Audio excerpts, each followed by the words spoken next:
आज आपको प्रकाश का अपवर्तन बताएंगे। ठीक है, प्रकाश का अपवर्तन आप लोग नोट्स बना चुके हो ना? सब हो चुका है, समझाना केवल है।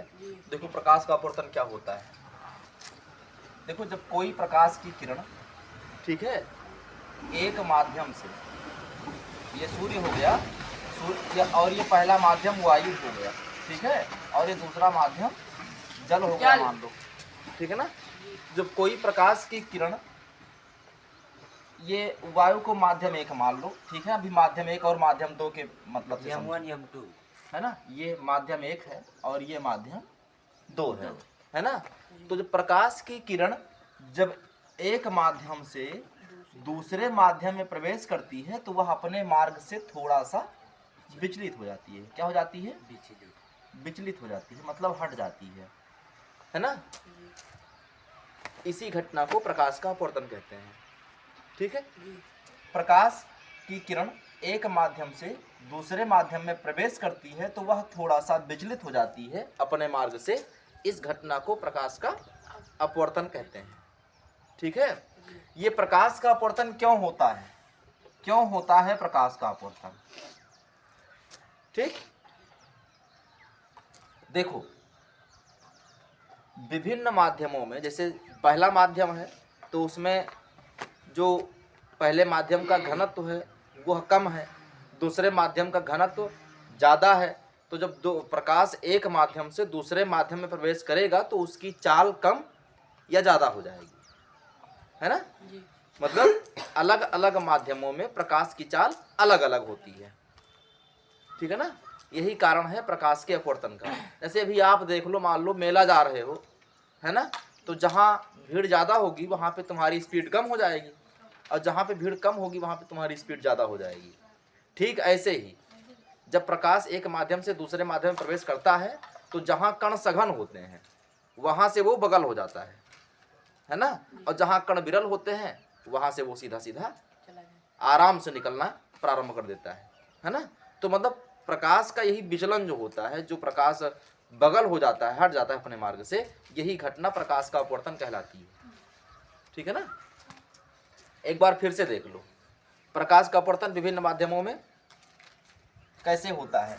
जब कोई प्रकाश की किरण माध्यम एक से दूसरे माध्यम में प्रवेश करती है तो वह अपने मार्ग से हट जाती है, यानी कि विचलित हो जाती है। यही घटना प्रकाश का अपवर्तन कहलाता है। क्यों होता है प्रकाश का अपवर्तन? क्योंकि इस माध्यम में प्रकाश की चाल और इस माध्यम में प्रकाश की चाल अलग अलग होती है।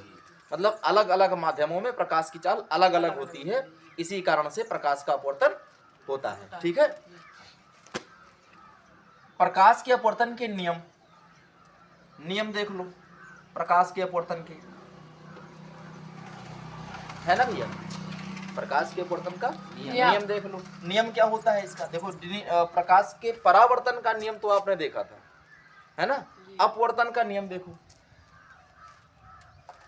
ये माध्यम ऊपर वाला माध्यम एक है, नीचे वाला माध्यम दो है, ठीक है ना। तो अब यहाँ पे देखिए आपतित किरण, ये आपतित किरण है तुम्हारी, ठीक है, आपतित किरण, और ये अपवर्तित किरण है, ठीक है ना। तो आपतित किरण और अपवर्तित किरण, फिर आपतन बिंदु पर अभिलंब, तीनों एक ही तल में होते हैं, ठीक है ना। फिर से आपतित किरण, अपवर्तित किरण और आपतन बिंदु पर अभिलंब तीनों एक ही तल में होते हैं। ये प्रकाश का के अपवर्तन का पहला नियम है। दूसरा नियम, आपतित किरण परावर्तित किरण के बराबर नहीं, वो नहीं। देखो इसमें ये है तुम्हारा आपतन कोण आई और ये है अपवर्तन कोण आर, है ना। अब आपतन कोण की ज्या मतलब साइन आई, समझ में आ गया वो वाला, और साइन आर, ठीक है ना। मतलब आपतन कोण की ज्या का मतलब होता है साइन, साइन अंग्रेजी शब्द है और ज्या हिंदी शब्द है, ठीक है ना। आपतन कोण की ज्या और अपवर्तन कोण की ज्या बराबर होती है, और उसमें है ना। इसका मतलब होता है कि साइन आई बटे साइन आर बराबर नियतांक, है ना। यही है प्रकाश के अपवर्तन का दूसरा नियम। इस नियम को स्नेल का नियम भी कहते हैं। किसका नियम? स्नेल। स्नेल का नियम भी कहते हैं। ठीक है ना, एक बार फिर से देख लो। आपतन कोण की ज्या अपवर्तन कोण की ज्या के बराबर होता है, अर्थात साइन आई बराबर साइन आर, अतः साइन आई अपान साइन आर बराबर नियतांक। इस नियम को स्नेल का नियम भी कहते हैं। ठीक है ना। अगर पूछता है स्नेल का नियम बताओ, तब आप प्रकाश के अपवर्तन का दूसरा नियम बताओगे। ठीक है ना। अगर प्रकाश के अपवर्तन का नियम पूछता है तो आपको तीनों बताना है। अच्छा, तीसरा नियम है भैया, जो कॉपी या किताब में आपको नोट नहीं करवाया जाता। प्रकाश के अपवर्तन में दो नियम तो है, ये हैं लिखित हैं दो नियम, मगर तीसरा नियम भी है ना। वो नियम में नहीं, वो अलग हेडिंग बनी हुई होगी बुक में, लेकिन वो नियम है तीसरा। देखो यहाँ पर नियम क्या है, नियम के बारे में थोड़ा सा देखो।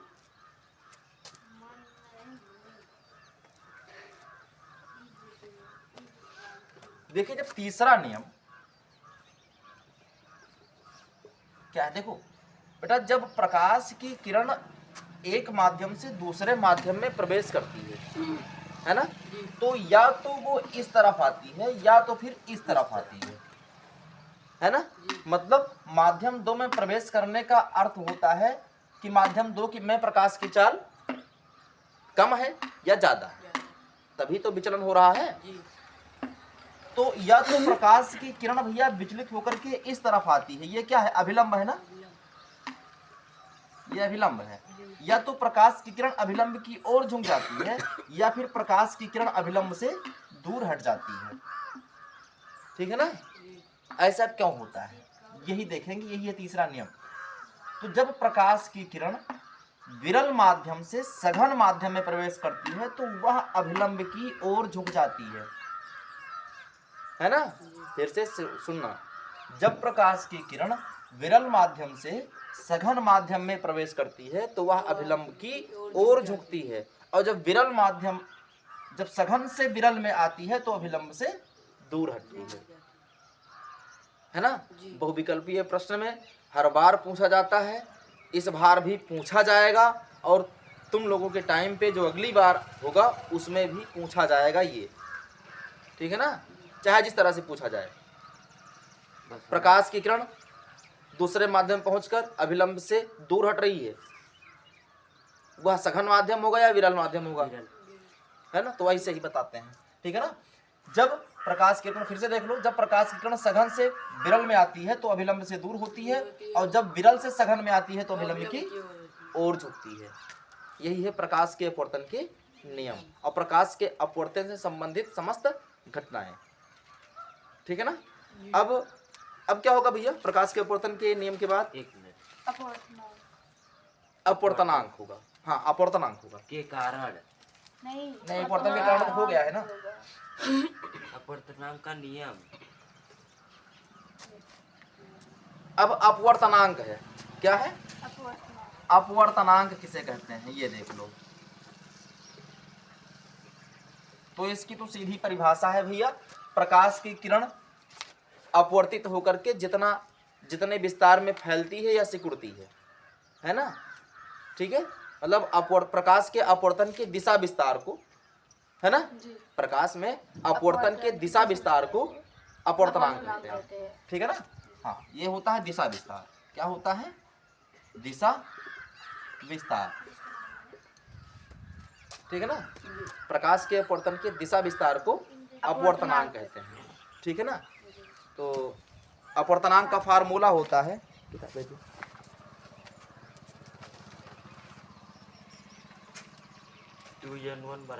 अब जैसे देखो, प्रकाश के अपवर्तन का दिशा विस्तार जो, मतलब प्रकाश के अपवर्तन का दिशा विस्तार जो होता है वो अपवर्तनांक कहलाता है। अपवर्तनांक का सूत्र देख लो, एक मिनट। ठीक है ना। जैसे देखो, हम सीधा ये बताते हैं कि जब प्रकाश की किरण माध्यम 1 से 2 में पहुंचती है ना, माध्यम 1 से 2 में पहुंचती है ना, तो माध्यम 1 के सापेक्ष माध्यम 2 का अपवर्तनांक,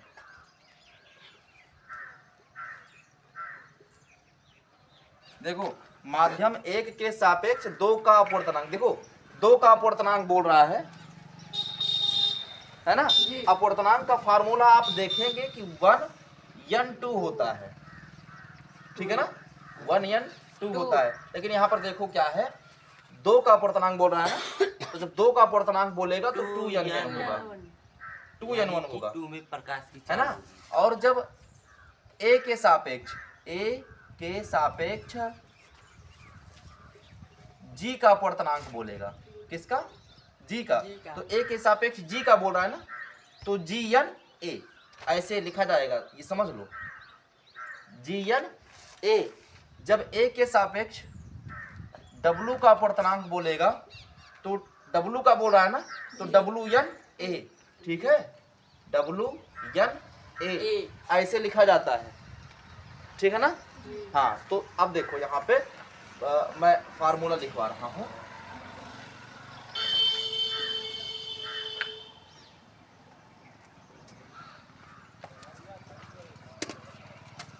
माध्यम एक के सापेक्ष माध्यम दो का अपवर्तनांक बराबर, सॉरी इसे बोलते हैं माध्यम एक के सापेक्ष दो का अपवर्तनांक है ना, तो इसे बोलेंगे 2n1 बराबर दो में प्रकाश की चाल, हाँ m2 में प्रकाश की चाल, m1 में प्रकाश की चाल बटा m1 में प्रकाश की चाल,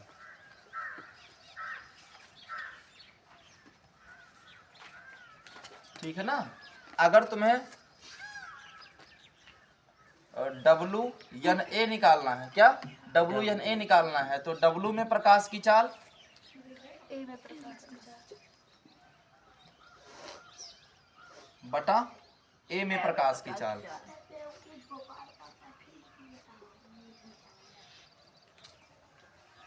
ठीक है जी। ये होता है, समझ में आया। अब आगे आपकी है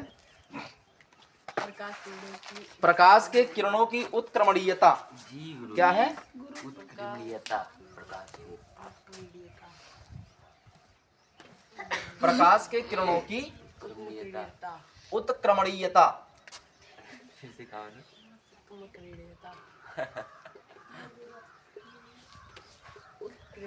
ये क्या होता है देख लो, सीधी सी बात है, जब अपवर्तित किरण को भैया, जब अपवर्तित किरण को आप आपतित किरण मान लेते हो तो आपतित किरण आपकी अपवर्तित किरण हो जाएगी। जब अपवर्तित किरण को आप आपतित किरण मान लेते हो तो आपतित किरण आपकी अपवर्तित किरण हो जाएगी। यही है प्रकाश की उत्क्रमणीयता, ठीक है ना, सीधी सी बात है।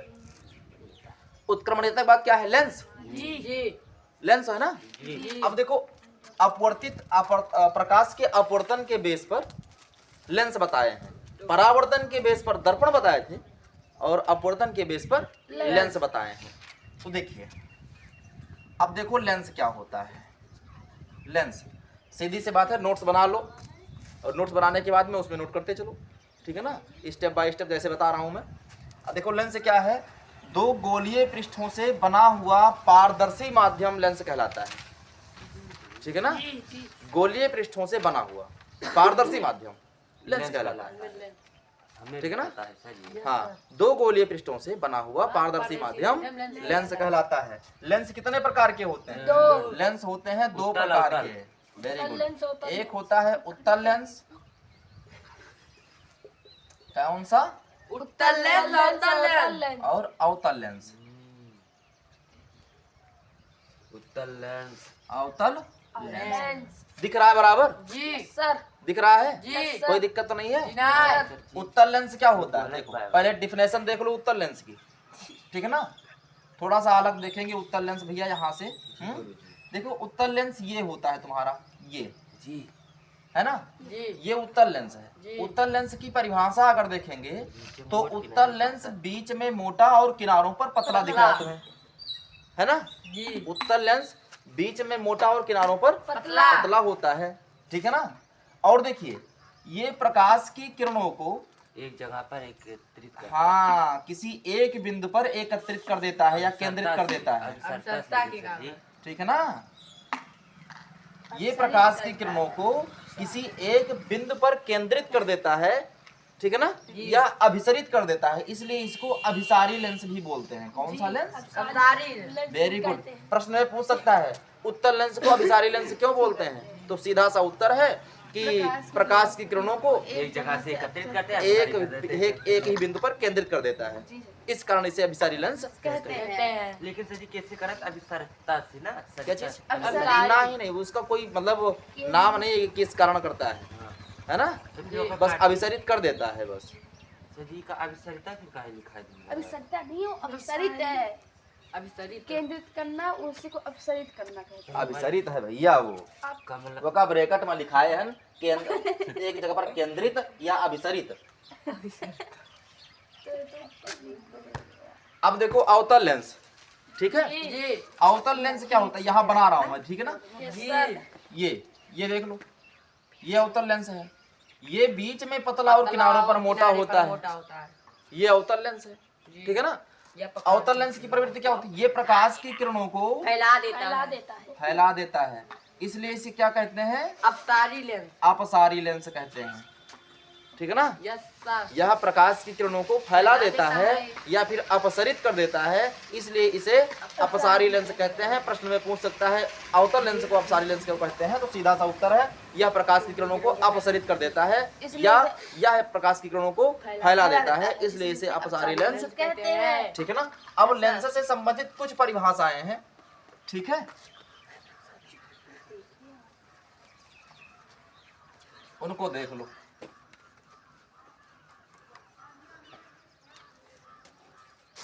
देखो ये आपका लेंस है,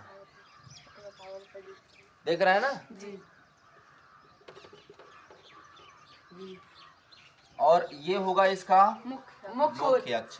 भाई मुख्य अक्ष क्या होता है देख लो, जी गुरु देखो क्योंकि दो गोलीय पृष्ठ है, जी क्योंकि दो दो गोलीय गोलीय पृष्ठ पृष्ठ है, तो इस गोलीय पृष्ठ का भी फोकस होगा और इस गोलीय पृष्ठ का भी फोकस फोकस होगा। होगा पहले फोकस को F1 बोलेंगे, इसे या F2 बोलेंगे। तो F1 और F2 मतलब दोनों फोकसों को मिलाने वाली जो काल्पनिक रेखा होती है उसे मुख्य अक्ष कहते हैं, ठीक है ना। और देखिए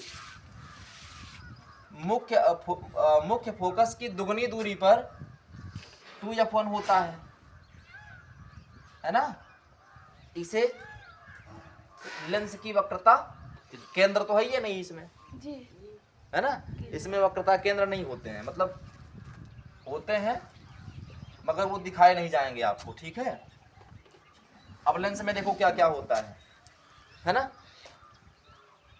समांतर प्रकाश की किरणें जिस बिंदु पर आकर एकत्रित होती हैं या मिलती हुई प्रतीत होती हैं वही बिंदु फोकस कहलाता है, ठीक है ना। समांतर आने वाली प्रकाश की किरणें जिस बिंदु पर एकत्रित होती हैं या मिलती हैं वही बिंदु लेंस का फोकस कहलाता है, इसे हम कहते हैं अपसारी, ठीक है ना। ये तो अभिसारी लेंस है, ठीक है।